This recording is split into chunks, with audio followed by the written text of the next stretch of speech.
This is Lemon's Car Spotting. You post to Instagram with the hashtag Lemon's Car Spotting. We pick the hooptiest. They are so incredibly terrible. And which one we want to become a real Lemon's build. It does car-like things. I've been pushing for one of those in Lemons too, and those are very affordable. Hey, it's Nick and Eric. This is Lemon's Car Spotting. You know, the last time that we wore these outfits, I think we described ourselves as fans of struggling baseball teams. I think we need to revise that to fans of highly successful playoff baseball teams. Yeah, I think that's right. You know, Giants slightly more successful last year, but details. By a couple of games. Yeah. All right. So you guys know the drill. We're picking the hooptiest. We're picking the car we want to become the Lemon's build. I think, Eric, you're selecting for me. That's right. Lemon's build on the left, hooptiest on the right. Tell me when to stop. Stop. That is the Lemon's build for now. All right. I will be choosing the hooptiest. Excellent. Oh, man. By the thumbnail, you might have a contender right off the bat. Ooh. Is it a Mopar? Yeah. Looks like a Polar. God, those, you know, that C-pillar is so cool. Yeah. I mean, say what you will about Mopar, and there are a lot of things to say. This period, they were doing the weirdest and coolest stuff that, I mean, there's no reason, it's no surprise that now there's like this huge cult following of like serious Mopar people because, you know, Chevy and Ford just weren't doing things that were this adventurous. Yeah. Yeah. The C-pillar is a good thing you point out. And these also had like, you can kind of see from it, the way the fenders ended in the headlight in the front. Yeah. Yeah. And it like overhangs the bumper with like a gap between it. So it's like this super rocket ship looking thing, kind of like a retro futurist deal Totally. that I'm super into. Yeah. Super cool cars. This would look spectacular on a Lemons track. It sure would. It sure would. Do we know who the stylists were at Mopar at the time? I mean, you hear about Raymond Lowy and Bill Mitchell and, you know, people, but I've never heard of like the guy from Mopar, if there was one. Is Strong Drugs a person? Strong Drugs? Yeah. I mean, if so, he would definitely work for Chrysler. Yep. All right. Tell us in the comments about Strong Drugs. Drugs, the designer. There you go. All There's right. your Lemons theme as well. Yeah. Oh, man. Speaking of weird stuff in the 60s, you know, I was going to say that one of the other companies that was doing weird stuff like Mopar is Citroen. And here we are with some kind of a DS. I wouldn't say they were doing it like Chrysler. It was a totally different kind of weird, but yeah. I'm not sure that they knew they were weird. That's the other, you know, it's like totally normal. Well, these are incredible cars. Weird hydro pneumatic suspension. They had column shifters. They had incredibly comfortable seats. You know, and they were actually fairly well built. They were solid and decently reliable for what they were. And, you know, by classic car standards, I think a lot of them still survive today. Yeah. Boy, they must be absolutely insanely heavy. Yeah. They got to be like 4,500 pound cars. Maybe I'm overstating that, but yeah. The styling though is just so good. Like the little stock taillights. Yeah. Just spectacular. You know, this is the sedan version, quote unquote. And then there was also a wagon. One of the few cars where I feel like the sedan is better looking than the wagon or more desirable. You know, as a modern car guy, I'm supposed to just love everything about every wagon ever made. But this is one of the cases where I'd go with the sedan. Yeah. Yep. It's the body panels have sagged a little bit. You can tell by the way the trim doesn't quite, line up. But other than that, it looks like it's in spectacular shape. Yeah. Yeah. Citroen Ami 6, another car where I prefer the sedan to the wagon, for the record. All right. Next up. Oh man, Tomater. It's a fire truck. Fire truck, Yeah, so early 50s Chevy truck-based fire vehicle. Yeah. Boy, what did they call these? I forget the name of this era of truck. Oh God, it does have a name. Oh man, and yet another thing. 20 seconds after the video launches, somebody's going to post a comment. It was like the new concept, new edge, something like that. But yeah, kind of. I mean, what did trucks look like before this? I mean, did it go straight to like a 1930s style narrow hood and external headlights from that to this? I think so. I mean, you kind of got to be a truck guy to keep track of that. I don't think car people really think about old trucks very much. Yeah. But these are cool, and we've had 2 different fire trucks on the Rust Belt Rally last year. One of them was like an open top, like 1950 something. Yeah. And the other one was like a 68, maybe 70 something, but it's basically the same truck they built for 30 years. Yeah. So all the technology on them are super old, but awesome stuff. That's turns heads everywhere you go. Obviously, a tree fell on this one. It's had a karate chop from God for sure. God, look at is that? I mean, what is the spotlight just to like?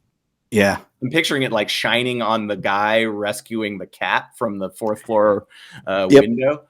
Yeah, I think that's right. Yeah, that's a hell of a thing. Well, that's pretty cool. Probably beyond the Lemons race weight limit, but obviously welcome on a rally. You wouldn't be the first fire truck. Yeah. All right. Oh man, rolling in my 5.0, possibly 5.0s. I can't tell if that's another one behind there. Yeah. Wow. The other one's not a GT if it is, but I have no idea. Well, I mean, what is there to say that Vanilla Ice hasn't already said? Well, we don't see as many. Well, we see a lot of Fox Mustangs and Lemons. I was going to say we don't see as many as you'd think we would see. Like there's certainly more like BMW 3 Series, I would say. Right. Where, on paper, this car is simpler, equally, if not more powerful, easier to find parts for, cheaper, etc. I think maybe what that logic is leaving out is that they're also worse for some reason.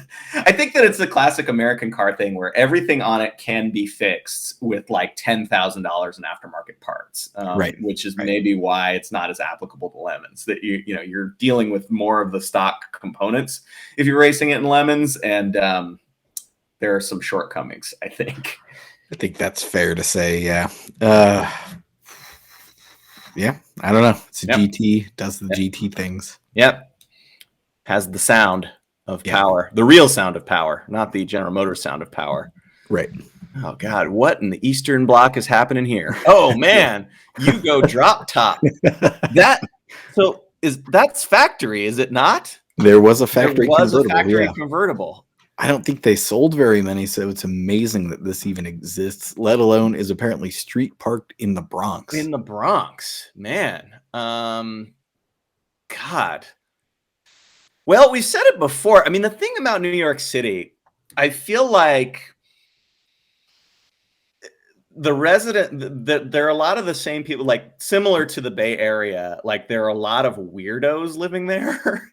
Yeah. And the kind of people that buy off the beaten path cars, the big difference obviously being weather and, merciless crashing into each other in tight quarters of parking and whatever.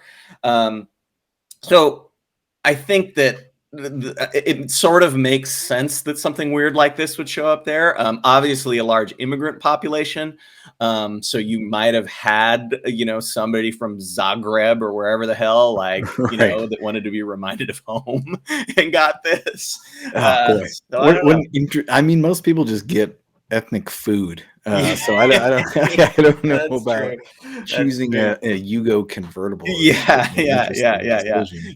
Yeah. I mean, just go get like whatever, a burek instead of like, I want to relive the 1984 Sarajevo Olympics by getting this car. Anyway, it's super awesome.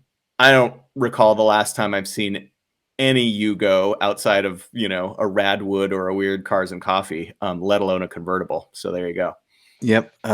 Two-tone even, I think. Yeah. I think that's factory. I would have no way of knowing what's factory actually. But tell us in the comments what the factory color options were on the Yugo convertible. I think I've only ever seen one or two convertibles and they've been red. So Yeah. I mean, as you do with the convertible. I mean, yeah, it's snazzy. You gotta, yeah. All right, next up.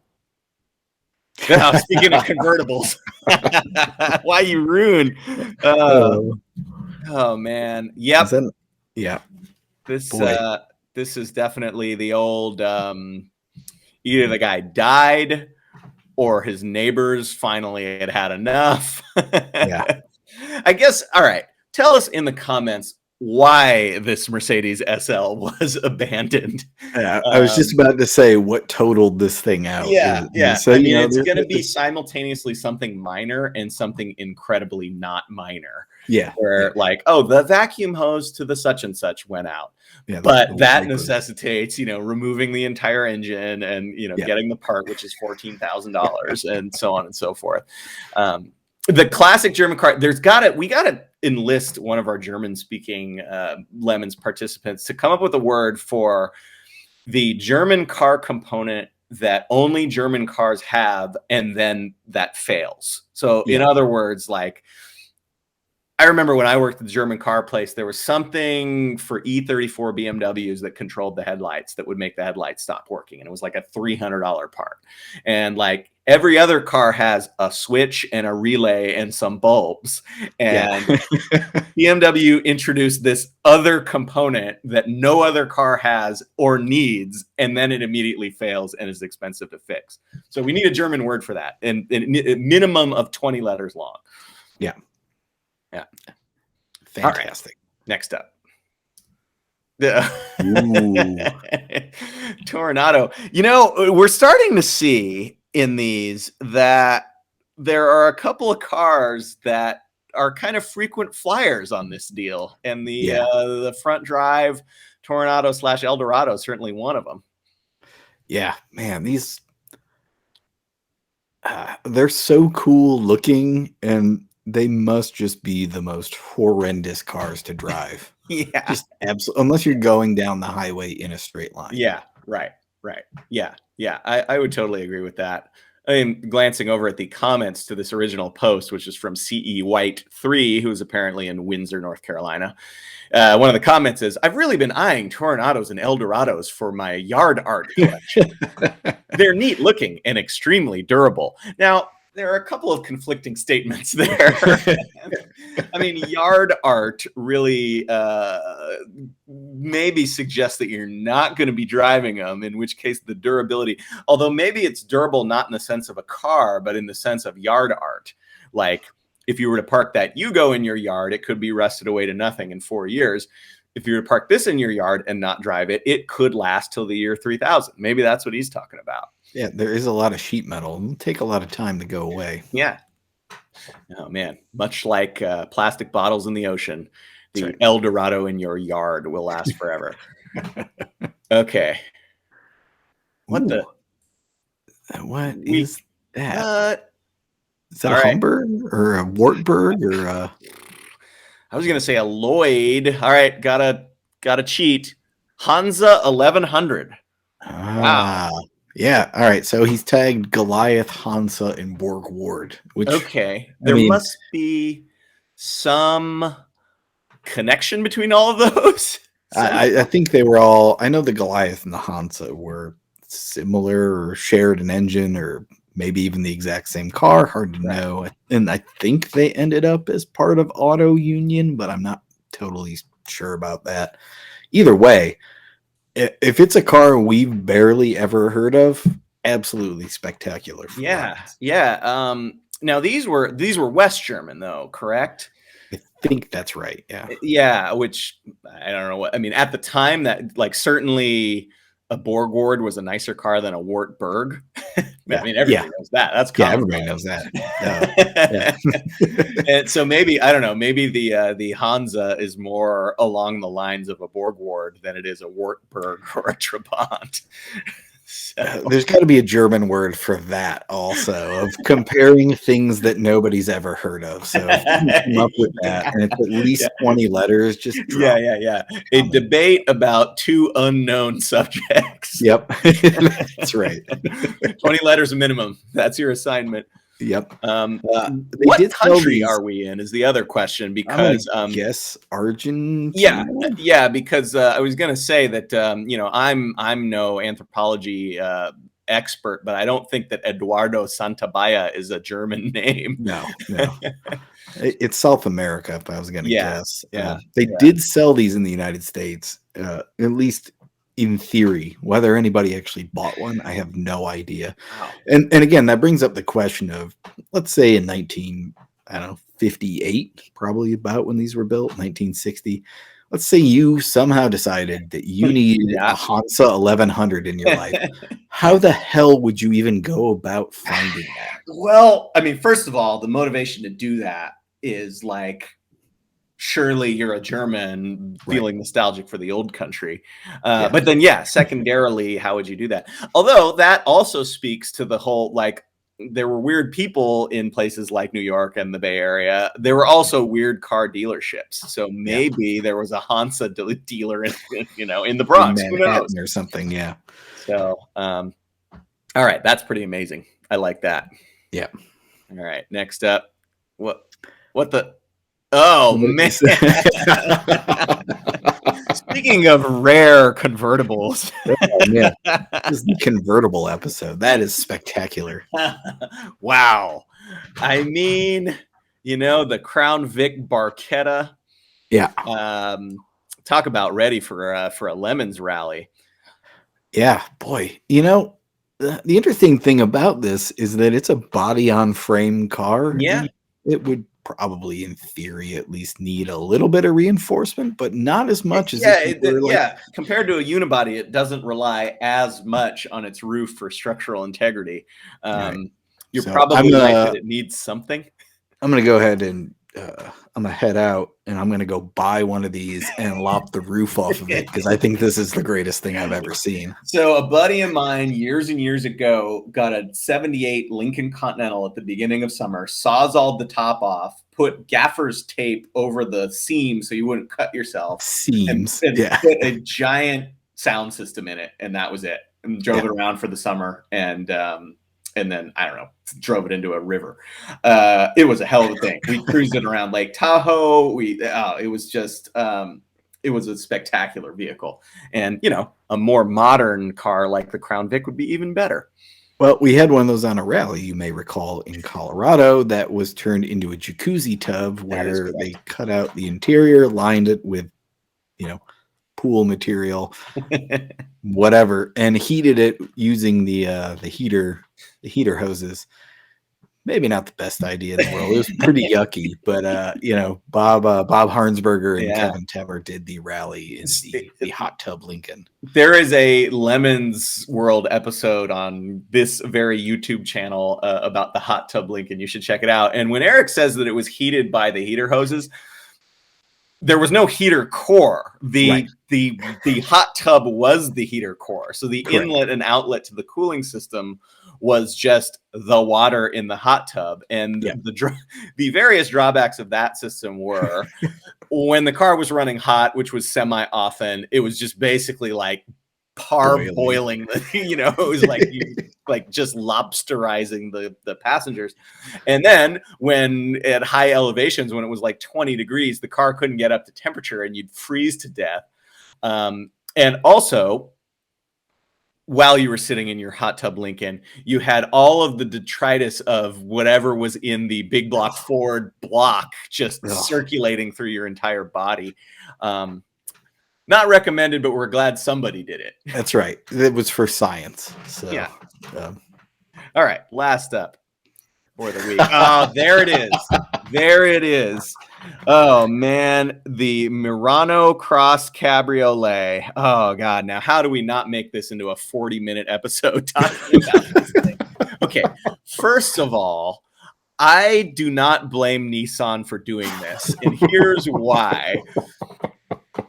We have often lamented the fact, like, why does everything have to be a SUV? You know, like everything that comes out is an SUV. I mean, now, like, oh, there's a whole new series of vehicles that are electric, and you know, every single one of them is an SUV, and like, oh yeah, well, it's a coupe, but it's an SUV. Like, yeah, nobody stopped to ask the question of like, what if it wasn't an SUV, and would that be better? So Nissan, seeing this from the outside, said, let's just do that, but an SUV.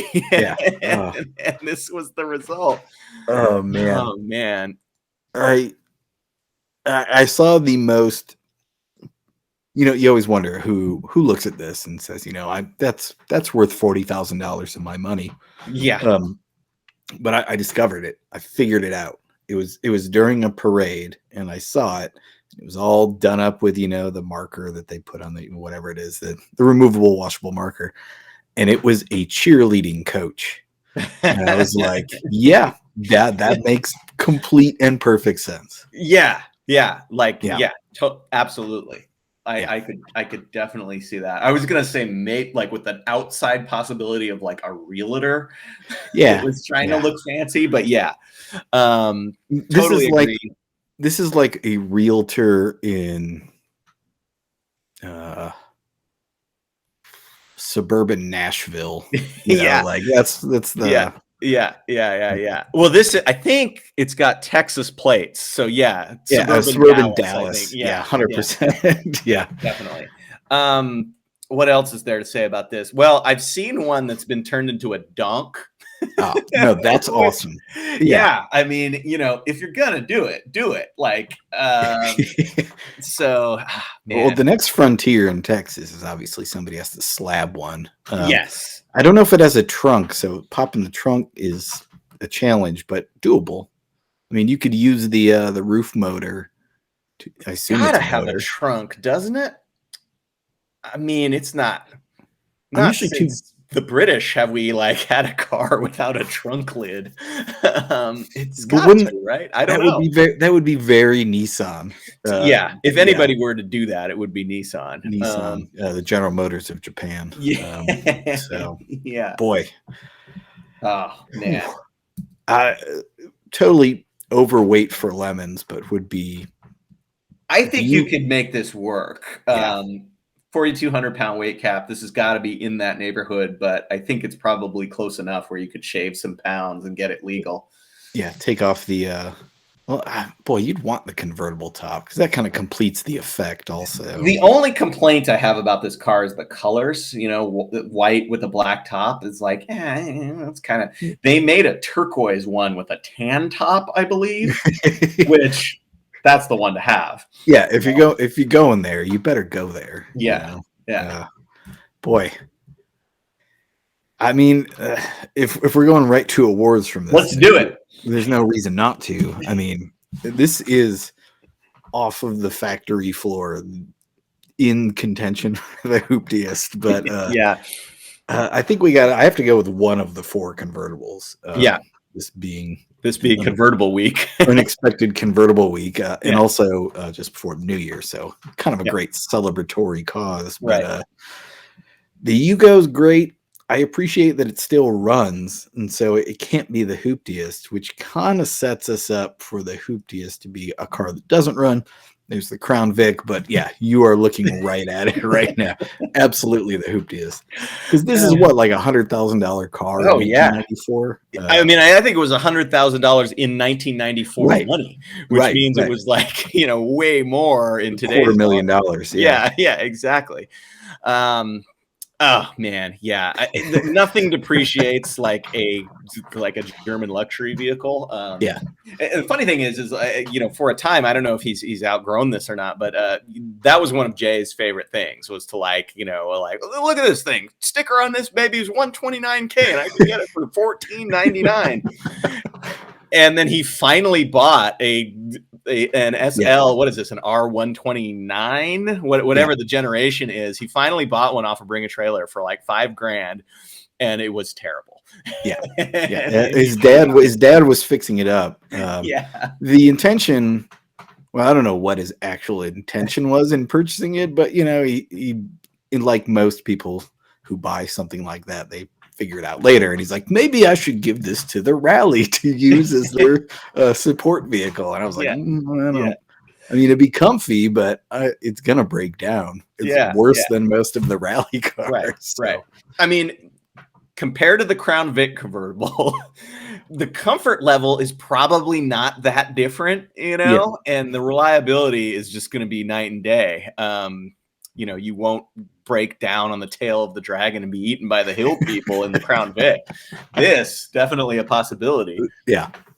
So, all right. Well, I've got some choices as well for the Lemons build. As always, we point this out every week. There's cars that we've never seen in Lemons. The Hansa being one of them. I'd love to see this race in Lemons, but I'd also love to see it just driving around. So maybe more of a Lemons rally car for that. Lemons build, got to go with the cross cab, and for all the reasons we already stated. But this is one of those cars where the loophole of being able to get a deep into the 21st century modern car, it probably had that powerful Nissan V6 in it. We'd put you in Class C. This would just be the loophole to total dominance. Absolutely. Yeah. Put a roll cage in it. It probably has some actual structural rigidity too. So yeah. I mean, what's the downside to this car? I don't see it. I seem to recall that Johnny Lieberman actually loved driving this car. So I mean, there's an endorsement you can hang your hat on. Well, he's an automotive journalist, so he knows a lot about cars. That's exactly that's what they're known for, right? Exactly. So, all right. All right. I think that'll do it for this week. Go out there, find yourself a cross cab, make it in a Lemons car. And in the meantime, while you're on the way to doing that, keep tagging your Instagram photos of Lemons car spotting. We'll find them and we'll talk about them here. See you next week. Happy New Year, everybody. Damn.